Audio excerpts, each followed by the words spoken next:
आप सभी को सालोम, प्यार, सलाम। मेरे रेवरेंड डॉक्टर बिनी जॉन एक बार फिर से आपके समक्ष उपस्थित हूँ। जैसा कि मैंने पिछली वीडियो में कहा कि मैं 0 और 9 पर ना एक वीडियो बनाने जा रहा हूँ और उसको थोड़ा सा आपको समझाना चाहता हूँ ताकि आप उसको समझ लें कि डिजिटली जब हम बात कर रहे हैं, बिब्लिकल न्यूमरोलॉजी पर बात कर रहे हैं तो ये क्यों ज़रूरी है। तो आज का जो हमारा सब्जेक्ट होने वाला है वो है 0 और 9, और 0 में 9 है, 9 में 0 है। ये कैसे है, कैसे समाया हुआ है और किस तरीके से ये क्रिया करता है, इसको मैं थोड़ा सा एक्सप्लेन करूँगा ताकि आप इसको समझ पाएँ और परमेश्वर को भी समझ पाएँ, परमेश्वर के रहस्यों को समझ पाएँ। इसके अलावा मुझे बहुत सारे लोगों ने ना कुछ मैसेज करके बोला है कि मैं उन सब्जेक्ट पर वीडियो में, तो मैं आपको यकीन दिला रहा हूँ कि आने वाले समय में जो भी आप बोलते हैं मैं उस सब पर एक वीडियो बनाऊँगा, लेकिन समय के अनुसार। ये नहीं कहना मैं आपने आज बोला और मैं अभी बना दूं, ऐसा नहीं हो सकता। आप चैनल पर बने रहें, वह आने वाले समय में आपके हर एक सवाल का जवाब इस बिब्लिकल न्यूमरोलॉजी चैनल पर अवश्य मिलेगा। और मैं परमेश्वर के अनुग्रह से ये बात कह सकता हूँ कि परमेश्वर ना उनको आप तक पहुँचाएगा। मैं तो एक माध्यम हूँ, एक इंस्ट्रूमेंट हूँ, एक यंत्र के जैसे इस्तेमाल हो रहा हूँ। बाकी मेरे पास मेरा कुछ नहीं है, जो कुछ है सब परमेश्वर का है। अगर आप सोचते हैं कि मेरे पास मेरा कुछ है तो मेरा कुछ भी नहीं है। मैं आपको बता दूं कि मैं हमेशा ग्रेस से पास हुआ। मैथ मेरा हमेशा वीक रहा और मुझे नहीं मालूम कि मैथ की ना कितनी व्याख्या कैसे करूं, क्या करूं, ये सब कुछ मुझे नहीं आता था। लेकिन परमेश्वर ने परमेश्वर हमारी कमजोरियों को हमारी ताकत बना देता है। और जो चीज़ में हम बिल्कुल क्षीण होते हैं, कुछ नहीं होते हैं, परमेश्वर उसी में हमें परिपक्व बनाता है। और आज मैं बाइबल के उस रहस्यों को न्यूमरिकली देख पाता हूँ, उनको समझ पाता हूँ। और आज मैं जब देखता हूँ तो मालूम चला कि मैं जहाँ भी देखता हूँ वहाँ पर मुझे नंबर्स नज़र आने लगते हैं। और जब मैं आपसे बातचीत करता हूँ तो वहाँ पर भी नंबर्स नज़र आते हैं। और परमेश्वर कैसे नंबर्स में काम करता है ये मुझे ना बहुत ही अद्भुत तरीके से समझ में आया जब परमेश्वर को समझा। अब मैं आपको एक जो बात बताने जा रहा हूँ वो बहुत ही महत्वपूर्ण है। इसको आप देखेंगे, इसको समझेंगे तो आपको समझ में आएगा। आप है ना जितने भी लोग हैं वो सब है ना इस बात को सोच रहे होंगे कि इसमें क्या नई बात बताने जा रहे हैं। तो मैं आपको बता दूं कि मेरे पास एक संदेश है और वो संदेश जो है वो ये है कि 0 ही 9 है और 9 ही 0 है। इसको समझना बहुत ही ज़रूरी है कि ये ऐसा क्यों है और ऐसा क्यों मैं इसको बोल रहा हूँ। इसको आप समझ लीजिए कि 0 से शुरुआत है और 9 पर अंत है। ये दोहरा है, वो है कि मतलब 0 से शुरुआत होती है, 9 पर अंत हो जाता है। अब ये कहेंगे कि 0 से शुरुआत होती है, 9 पर अंत होती है, इसमें क्या नई बात है। और क्या है ना, मैं कह रहा हूँ कि उसके बाद तो कहना 10 भी है। कुछ लोग कहेंगे इसमें 10 भी आता है, 11 भी आता है, 12 भी आता है। तो मैं आपको एक कैलकुलेशन है ना मैं देता हूँ, फिर उसके बाद मैं आगे बढ़ूंगा बिना कैलकुलेशन के। यहाँ पर अगर आपने स्किप कर दिया, आपको कुछ समझ में नहीं आएगा। इसलिए मेरी रिक्वेस्ट है कि आप इस वीडियो को पूरी देखें। मैं शॉर्ट में ही बनाऊंगा, बहुत लंबी नहीं बनाऊंगा, लेकिन फिर भी मैं आपको दूंगा कि ताकि आप उसकी कैलकुलेशन है। अगर मान लीजिए आप 9 पर समाप्त कर दिया तो आप है ना 9 के बाद है ना अगर आपको 10 लिखना है तो फिर से शुरुआत करनी पड़ेगी। जब 10 लिखेंगे तो 1 + 0 = 1 हो जाएगा, अर्थात वो 0 से शुरू होगा। अगर हम इस बात को ना भूलें कि परमेश्वर जो है वो शून्य में ही था, और शून्य में था मतलब कुछ भी नहीं था। अगर है ना हम देखें तो बाइबल एक बात बताती है, बाइबल स्वयं प्रस्तुत करती है।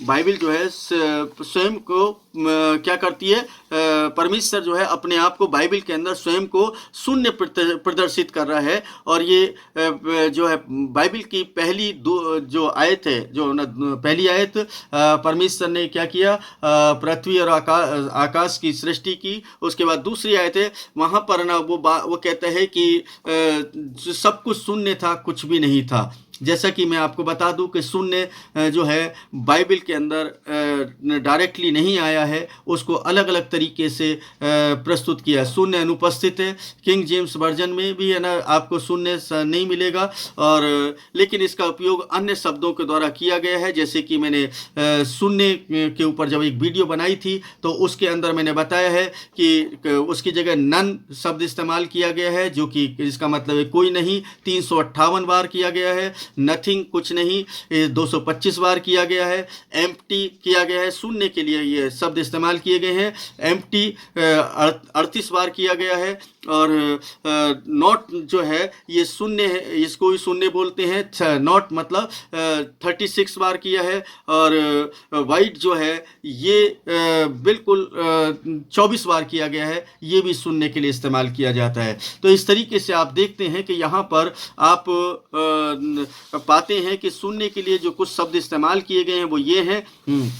और इस तरीके से अगर हम देखें तो पहले यूहन्ना रचित सुसमाचार उसका 1 और उसके 1 पद के अंदर हम पाते हैं, आदि में वचन था और वचन परमेश्वर के साथ था और वचन ही परमेश्वर था। यानी कि उससे पहले कुछ था ही नहीं, परमेश्वर, ये सृष्टि नहीं बनी थी, मतलब सृष्टि का कोई निर्माण ही नहीं हुआ था। अब आते हैं हम है ना बिल्कुल डायरेक्टली है ना अपने टॉपिक पर, और वो टॉपिक क्या है कि 9 शून्य ही 9 है और 9 ही शून्य है। मैं इसको क्यों कह रहा हूँ इसको समझ लें। जीरो को देखें, आज भी एक रहस्य बना हुआ है। नंबर 1, जीरो आज भी एक रहस्य बना हुआ है। कुछ भी नहीं है लेकिन सब कुछ है। सबसे बड़ी बात है कि जीरो कुछ नहीं है लेकिन सब कुछ है। इसको कैसे समझेंगे कि सब कुछ है, इसका महत्व को समझ लें। जीरो को मैं परमेश्वर के स्थान पर रखता हूँ कि ये जो पूरी है ना जो इसको हिंदी शब्द इस्तेमाल कर रहा हूँ, हिंदी भाषी हैं तो ब्रह्मांड बोलेंगे, है ठीक है, और जो यूनिवर्स है ना इंग्लिश में बोल देंगे, तो हिंदी शब्द है तो ब्रह्मांडी शब्द इस्तेमाल होता है। कई लोग इस शब्द पर भी है ना अपने कमेंट कर देंगे, मुझे मालूम है बहुत सारे समझदार लोग हैं, तो भाषाओं पर मत जाइए, मैं केवल है ना सिर्फ समझाने के लिए ना ये शब्द इस्तेमाल कर रहा हूँ। ये यूनिवर्स जो है पूरा एक, जिसको हम देख रहे हैं पूरे यूनिवर्स को, ये शून्य है और इसमें सब कुछ समाया हुआ है। जीवन का दुष्चक्र क्या है, इसको समझें पहले। तो जीवन का जो दुष्चक्र है, चक्र मतलब अच्छा चक्र नहीं, दुष्चक्र बोल रहा हूँ मैं इसको। आज भी एक रहस्य बना हुआ है। ये पूरे है ना जो यूनिवर्स है आज भी रहस्य है। जैसे परमेश्वर को नहीं समझ सकते हैं वैसे इस यूनिवर्स को नहीं समझ सकते, और इस शून्य के अंदर ही सब कुछ समाया हुआ है। कुछ भी नहीं है लेकिन सब कुछ है, ये भी है ना मैं कहता हूँ कि जो कुछ भी नहीं है सब कुछ है। अब कैसे कुछ भी नहीं है, अगर शून्य लिख दिया तो शून्य का मतलब शून्य, कुछ भी नहीं। लेकिन अगर इसके शून्य के इधर हमने 1 लगा दिया तो क्या होगा, ये बिल्कुल है ना अलग स्थिति बन जाएगी। अब हमने 9 के बाद है ना जो संख्या बनती है हम उसको आगे नहीं लगाते बल्कि पीछे लगाते हैं। पीछे लगा मतलब लेफ्ट साइड में लगाते हैं, और लेफ्ट साइड में जब लगाया तो 1 के आगे हमने 0 लगाई, तो 0 लगाते ही आपको मालूम है क्या हो जाता है, वो 10 हो जाता है। और जितनी 0 उसके आगे लगती चली जाएंगी उतनी ही उसकी पावर बढ़ती चली जाएगी 10 गुना। अब आप सोचिए कि 0 कुछ भी नहीं है लेकिन फिर भी क्या है, ये ना अपने अंदर एक 10 गुना पावर रखता है। इसको हम इस तरीके से देख सकते हैं कि अगर गुण हो, मतलब जो 0 का जो गुण है वो शून्य जो दिखाई दे रहा है वो शून्य नहीं है बल्कि ये पावर लिए हुए है। अब कैसे पावर लिए हुए है, इसका अनेक उदाहरण हम देख सकते हैं। अनेक उदाहरण कैसे देख सकते हैं कि अगर मान लीजिए आप कोई भी संख्या लिखें, XYZ कोई सी भी संख्या लिख दीजिए, आप 3 अंकों की लिखिए, 4 अंकों की लिखिए, 6 अंकों की लिखिए, कितनी भी संख्या लिखिए, उस संख्या के अंदर 9 आना चाहिए। ठीक है, बिल्कुल सिंपल सी गणित बता रहा हूं, बिल्कुल सिंपल गणित। ये कैसे है, मैं मैथ के माध्यम से भी थोड़ा समझाने को है। आप एक उसको सिर्फ कुछ भी संख्या लिखिए, चाहे 10 डिजिट की लिख लीजिए, कोई फर्क नहीं पड़ता है। अब उसके अंदर आप ना क्या करें, जब उस संख्या को लिख रहे हैं तो वहां पर आप लास्ट में, शुरू में या कहीं पर भी आप 9 को लिख दीजिए। ठीक है, जब आप 9 लिख रहे हैं तो 9 को लिखने के बाद उसको सबको प्लस कर दीजिए, और जैसे ही आप प्लस करते हैं तो आपके पास एक नंबर आएगा, और जो भी आपने कैलकुलेशन किए, मैं यहाँ पर कोई कैलकुलेशन नहीं दे रहा हूँ, एग्जाम्पल के मैं एक लगा दूंगा ताकि आपको कुछ समझ में आ जाए, उसे समझा देने के लिए लगा देता हूँ ताकि आपको उसको समझ ले। जब आप देखेंगे कि जब उसकी कैलकुलेशन आ गई है, चाहे वो 2 आए, 3 आए, 4 आए, 5 आए, 9 आए, कुछ भी आए, XYZ, जस्ट उसके नीचे जहां पर 9 रखा है वहां पर 0 लगा दीजिए, वहां पर 0 रख दीजिए और फिर उसको भी कैलकुलेट कर दीजिए। जब उसका डिजिटल रूट निकालेंगे तो जो ऊपर वाले का डिजिटल रूट है, सेम डिजिटल रूट नीचे वाले का भी होगा। इसका मतलब ये ना इंडिकेशन है, ये कह रहे हैं कि जहां पर 9 है वहां 0 है, और 0 जहां पर है वहां 9 है। तो ये एक कैलकुलेशन हो गई। अब मैं इसको 9 और 0 को बिब्लिकली कैसे प्रूफ करूं, ये भी एक सवाल खड़ा हो रहा है, क्योंकि 9 पर पहुंचने के बाद परमेश्वर दोबारा से शुरू कर रहा है। अब इसको कैसे मैं कैसे बताऊं कि दोबारा से संख्या कैसे शुरू हो रही है। मैंने बताया था कि 9 पीढ़ियों के बाद में एक चीज़ मैं देख रहा था कि एक बहुत ही अद्भुत घटना थी मेरे लिए। मैंने उस पर वीडियो बनाई है, आदम से लेकर के नूह तक 10 पीढ़ियों की। लेकिन मैं जब ना उस पर और कैलकुलेशन कर रहा था तो मैंने देखा कि आदम जो है वो किसी की पीढ़ी नहीं है। मतलब परमेश्वर की दृष्टि में तो वो 10वीं पीढ़ी है ना, नूह है। लेकिन अगर आदम की देखूं मैं तो उसके अकॉर्डिंग, क्योंकि आदम तो परमेश्वर किसी से पैदा नहीं हुआ है बल्कि परमेश्वर ने उसकी रचना की है, तो इसलिए वो एक पहली पीढ़ी हो सकती है। लेकिन मानवीय तौर पर, मनुष्य के तौर पर अगर मैं देखूं तो आदम के बाद जो पीढ़ी है वो काउंट मैं करूंगा ना, तो उसको काउंट करता हूं तो ये 9वीं पीढ़ी है। और 9वीं पीढ़ी जो है, 9वीं पीढ़ी के बाद फिर है ना वो दुनिया को खत्म करता है और फिर है ना एक बार फिर से है ना एक नई दुनिया का शुरुआत करता है, फिर से 1 से शुरू करता है। तो फिर वहां पर है ना फिर आप देखेंगे कि वहां उसके बाद वो 10वीं पीढ़ी शुरू होती है। तो यहां पर 9 पीढ़ी का मतलब 9 में 0 जो 0 से शुरू किया था, 9 में उसने समा दिया, 9 में खत्म कर दिया। इसको इस तरीके से आप देख सकते हैं कि जब है ना कुछ भी नहीं था इस यूनिवर्स के अंदर, सब केवल और केवल परमेश्वर और परमेश्वर का आत्मा था जो सुनने में है, जो दिखाई नहीं देता है, जो देख नहीं सकता है, मतलब सॉरी, इसको हम देख नहीं सकते हैं और वो फिर भी मौजूद है। मुझे एक मतलब यहाँ पर मैं किसी एक बहुत बड़े कव्वाल हुए, पाकिस्तानी थे, और उन्होंने है ना एक नज्म है या कथा है मुझे नहीं मालूम है, लेकिन उनके अल्फाज मुझे बहुत पसंद आए और मैं उस अल्फाजों को मैं आपको बयान कर दूं कि वो कहते हैं कि कोई तो है जो निजाम हस्ती चला रहा है, कोई तो है जो निजाम हस्ती चला रहा है, जो दिखाई भी ना दे और नजर भी आ रहा है।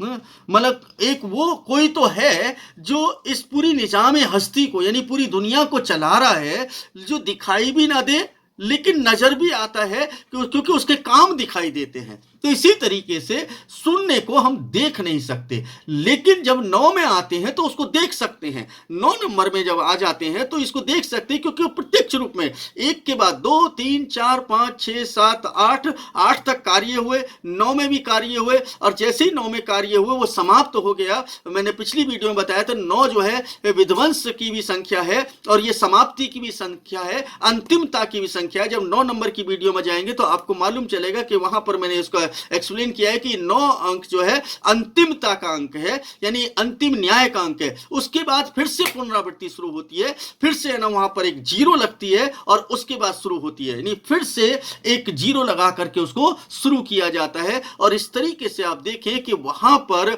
आपको एक नई डिजिट मिल जाती है, फिर से 1 मिल जाती है।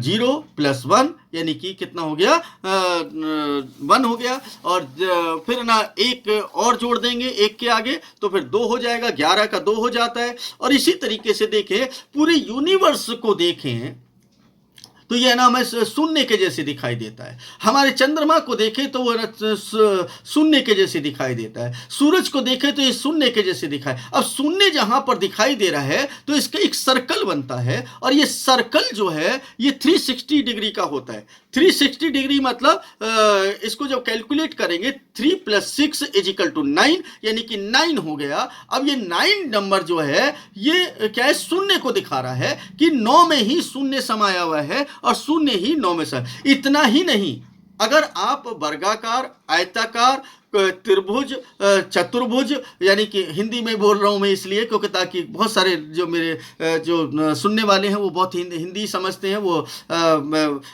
पेंटागन, हेक्सागन ये सब नहीं मैं बोल रहा हूँ क्योंकि उनको समझ में भी नहीं आएगा, तो इसलिए समझ त्रिभुज, चतुर्भुज है, ये जब आना आप उसमें देखते हैं तो वहां पर एक कोण बनता है, उस कोण की जब कैलकुलेशन करेंगे आप तो उसका डिजिटल रूट भी 9 ही निकल करके आएगा। क्या आप कहीं पर भी चले जाइए, कुछ भी कर लीजिए, आपको 9 में ही समा जाएगा, वो 9 से बाहर नहीं जाने वाला है। तो इसका मतलब हुआ कि 9 जो है शून्य में समा गया और शून्य जो है 9 में समा गया। अब कहेंगे कि ये बिब्लिकल क्या मतलब हुआ, तो बिब्लिकल मतलब जो है वो मैं आपको समझा देता हूं कि मनुष्य जब यहां पर इस पृथ्वी पर आता है परमेश्वर के द्वारा जीवित प्राणी बन करके, तो उसको जीरो में होता है, जब मां के गर्भ में होता है वो कुछ भी नहीं होता है, माँ के गर्भ में होता है कुछ भी नहीं होता है। अब है ना एक छोटी सी एक बिंदु है ना डॉट के बराबर है ना, जब वो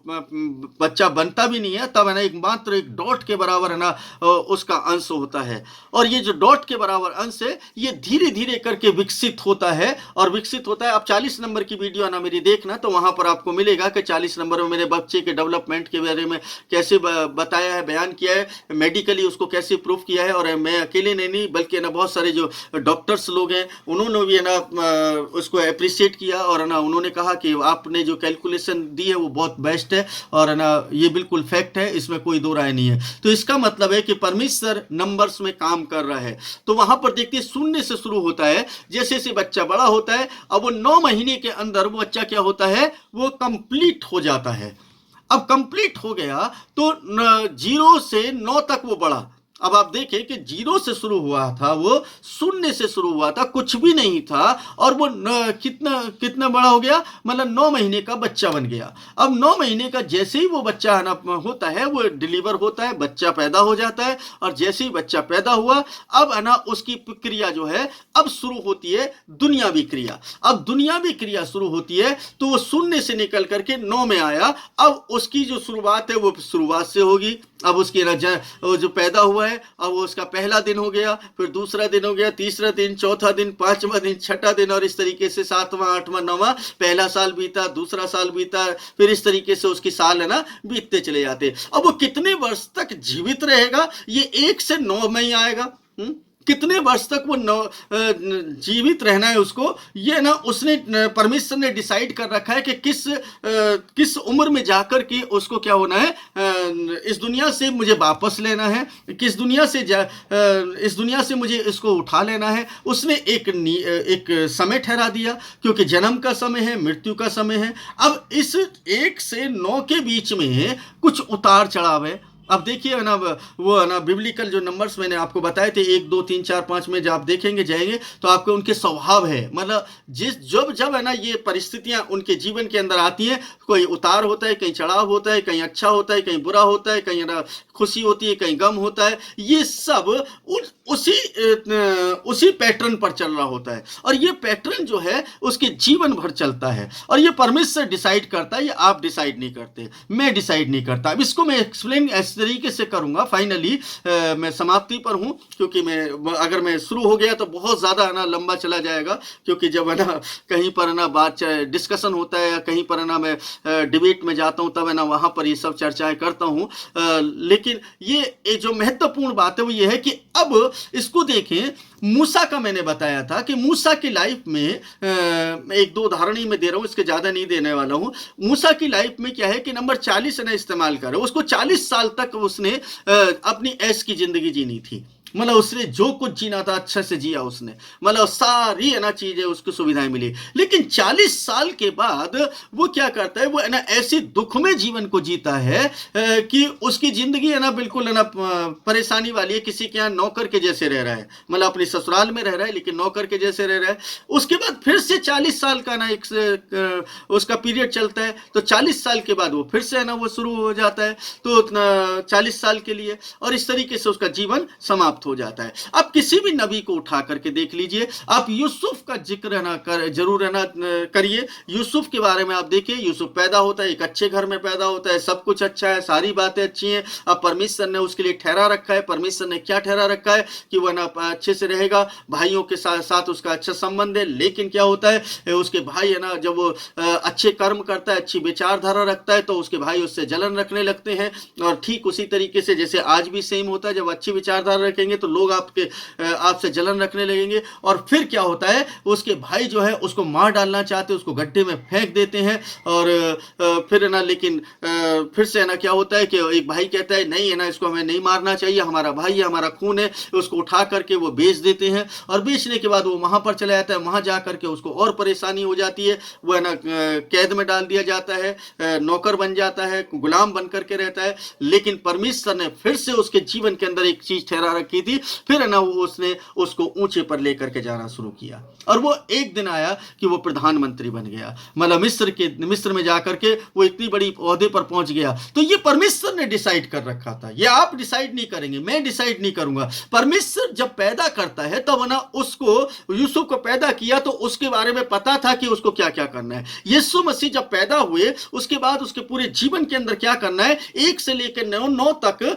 जो कुछ भी है इसी बीच में उसने है ना सब कुछ करना था। तो ये बिब्लिकल है। और है ना उसको जब बहुत सारे लोग क्या अपनी परेशानियों को दूर करने की बात करते हैं, तो परेशानियों से भागना क्यों है, ये तो हमारे जीवन का पार्ट है। तो जो जीवन का पार्ट है उसको आनंद के साथ ना झेलना चाहिए, और ना परमेश्वर में खुशी मनानी चाहिए। मूसा को देखें, उसने खुशी मनाई, आनंद मनाया, और ना अपने जीवन को आनंद में चलाया, और इसीलिए वो इतिहास लिख करके गए, और इस दुनिया में रहे, जब तक चल रहे तब तक वह ना एक अच्छे जीवन को जी सके। यूसुफ को देखें, यूसुफ ने एक अच्छा जीवन जिया। हम दाऊद को ना भूलें, दाऊद है ना किस तरीके के ना जीवन को जी रहा है। एक असाधारण सा मनुष्य है, उसको ना छोटा सा बच्चा है, उसको भेड़ बकरी चरा है, उसको कोई पूछता नहीं है, कुछ भी नहीं है, लेकिन परमेश्वर ने उसके लिए कुछ और ठहरा रखा था। परमेश्वर ने उसके जीवन के लिए, अब वहां पर कोई कर्म नहीं है। आप यहां पर देखिए कि कई लोग कहेंगे ये तो ना हम जो कर रहे हैं उसके अनुसार, नहीं नहीं, परमेश्वर की दृष्टि में, परमेश्वर की दृष्टि उस पर थी, हम उसको ऐसे बयान करते, परमेश्वर की कृपा दृष्टि अच्छी थी।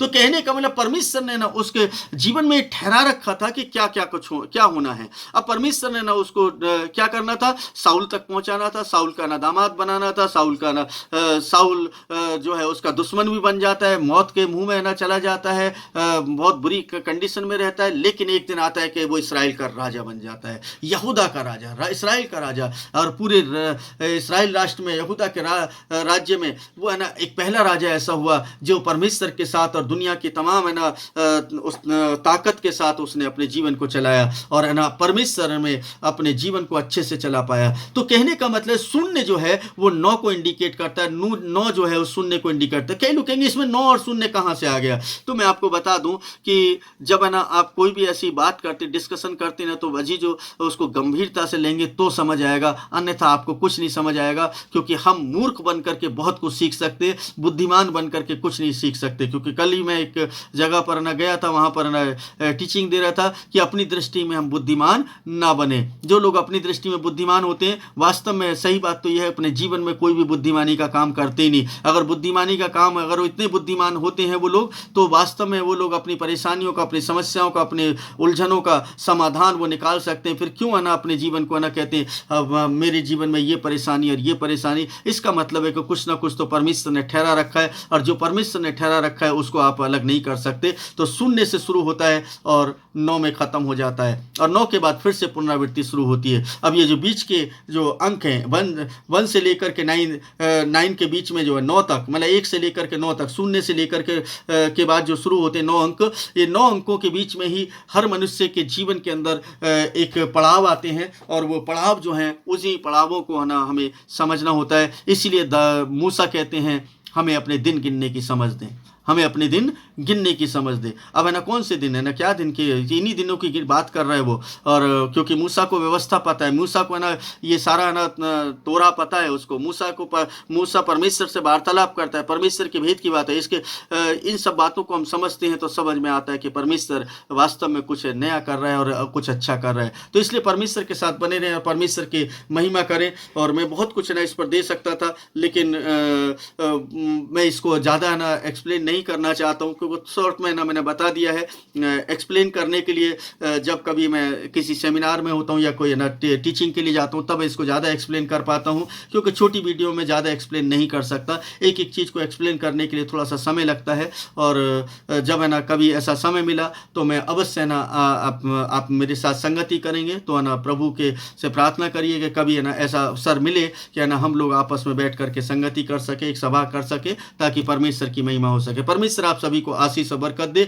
और आपसे गुजारिश है कि इस वीडियो को लाइक कर दें, कमेंट कर दें, शेयर कर दें, और सब्सक्राइब जरूर कर लें चैनल को, और दूसरे लोगों तक ना जरूर पहुंचाएं, ताकि दूसरे लोग भी आशीषित और आनंदित हो सके। परमेश्वर भला है, परमेश्वर का नाम हमेशा धन्य हो, और परमेश्वर की महिमा आपके जीवन के द्वारा निरंतर होती रहे। इन्हीं प्रार्थनाओं के साथ, इन्हीं शुभकामनाओं के साथ आप सभी को प्यार, सलाम, शालोम।